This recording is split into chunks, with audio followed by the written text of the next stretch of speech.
नमस्कार दोस्तों, कैसे हो आप सब। आशा करती हूँ आप लोग ठीक होंगे।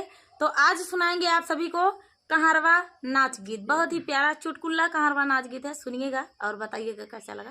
तो देर न करते हुए चलिए सुनाते हैं ये प्यारा सा कहारवा नाच गीत। अरे गढ़ी दे सोनार दग बाजरे जालीदार झुमका, गढ़ी दे सोनार दगा बाजरे जालीदार झुमका। कहवा के सोना कहवा के सोनरा, कहवा के सोना कहवा के सोनरा, कहवा के पहिरन वाली हो जालीदार झुमका, कहवा के पहिरन वाली हो जालीदार झुमका। गढ़ दे सोनार दगा बाजरे जालीदार झुमका, गढ़ दे सोनार दगा बाजरे जालीदार झुमका।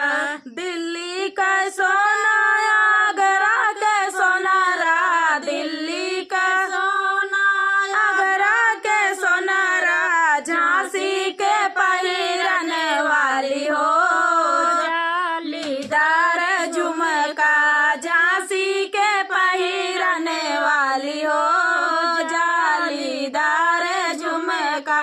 गढ़ दे सोनार दगा बाजरे जालीदार झुमका, गढ़ दे सोनार दगा बाजरे जालीदार झुमका।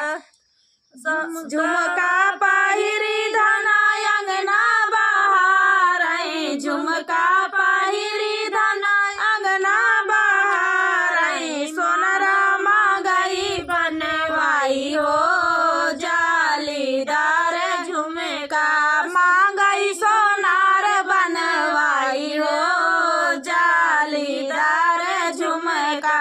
गढ़ दे सोनार दगे बाज हो जालीदार झुमका, गढ़ दे सोनार दगे बाज हो जालीदार झुमका। सासू का लाई जा नदिया के लाई जा, सासू का लाई जा नदिया के लाई जा सोनार बनवाई हो जालीदार झुमका, लाई जा सोनार बनवाई हो जालीदार झुमका। गढ़ दे सोनार दग बाज हो जालीदार झुमका, गढ़ दे सोनार दग बाज हो जालीदार झुमका। सासु तोरी बुढ़िया ननद तोरी पराई, सासु तोरी बुढ़िया ननद तोरी पराई, तुहई चलाऊ मोरे साथ हो जालीदार झुमका, तुहई चलाऊ हमारे साथ हो जालीदार झुमका। गढ़ दे सोनार दगे बाज हो जालीदार झुमका, गढ़ दे सोनार दगा बाज हो जालीदार झुमका।